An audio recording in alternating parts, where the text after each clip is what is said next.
Découvrez un extrait exclusif de ce livre audio et profitez d'un essai gratuit sur Audible via le lien dans la description. Bienvenue, monsieur le commissaire. Je suis Henri.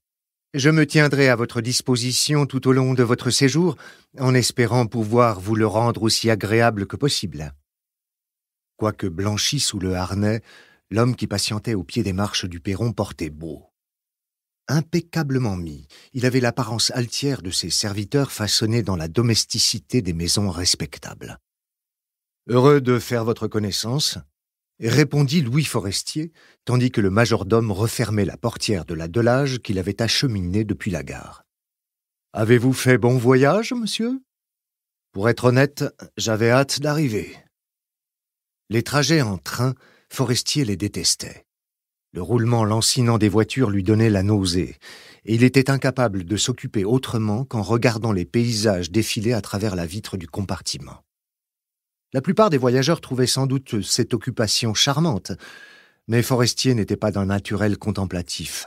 Il préférait de loin l'agitation des grandes villes au calme de la campagne.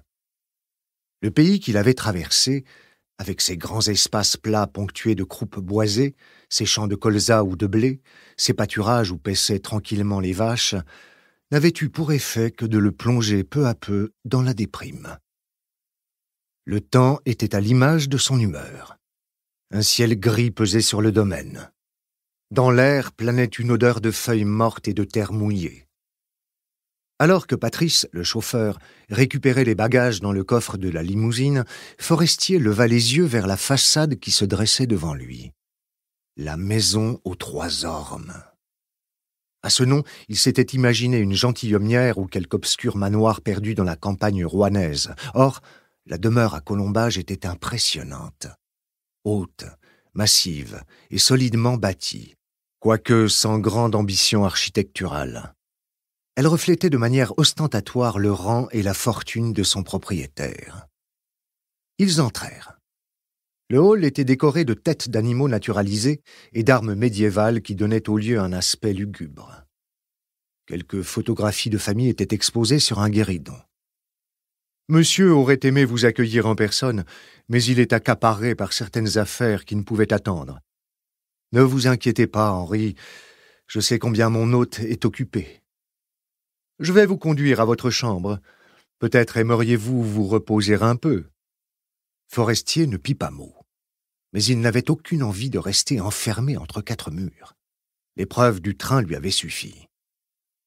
Ils gravirent l'escalier de marbre, un monument à lui tout seul, puis empruntèrent un interminable couloir lambrissé, orné de portraits à l'huile jaunissante, probablement des ancêtres glorieux du comte. Henri finit par ouvrir l'une des portes les plus excentrées dans l'aile est du bâtiment. « Si monsieur veut bien se donner la peine, » fit-il en inclinant la tête. Dieu, que ce majordome se montrait cérémonieux. La pièce était vaste, tapissée de tentures grenat et pourvue d'un lit à baldaquin. Une imposante cheminée trônait face à 2 fenêtres en ogive. Comme dans le couloir, les murs étaient ornés de toiles, mais il s'agissait cette fois de petits paysages bucoliques assez quelconques. Le chauffeur arriva peu après et déposa au pied du lit les 2 valises que le commissaire avait emportées. « Désirez-vous que je les défasse ? » ?»« Non, merci, et je m'en occuperai moi-même. »« Comme il vous plaira. » Forestier fit quelques pas dans la chambre. Elle était certes luxueuse, mais terriblement surannée. Et puis il la trouvait humide. Quelques taches brunes maculant le plafond et les murs prouvaient qu'il ne s'agissait pas que d'une impression.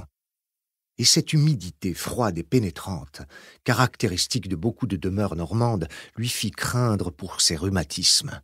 « Les autres invités sont-ils déjà là, Henri ? » ?»« Non, monsieur, hormis le général Granger qui est arrivé en fin de matinée.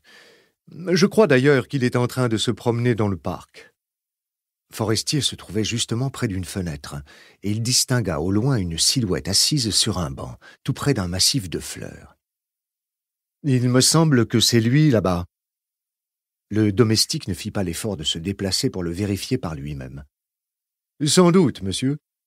Avez-vous déjà eu l'occasion de le rencontrer ? » ?»« Non, à mon grand regret. Le général est un homme très respecté et influent.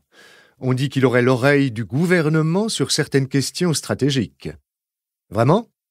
C'est du moins ce qu'on raconte. Livre audio complet gratuit disponible en description de cette vidéo.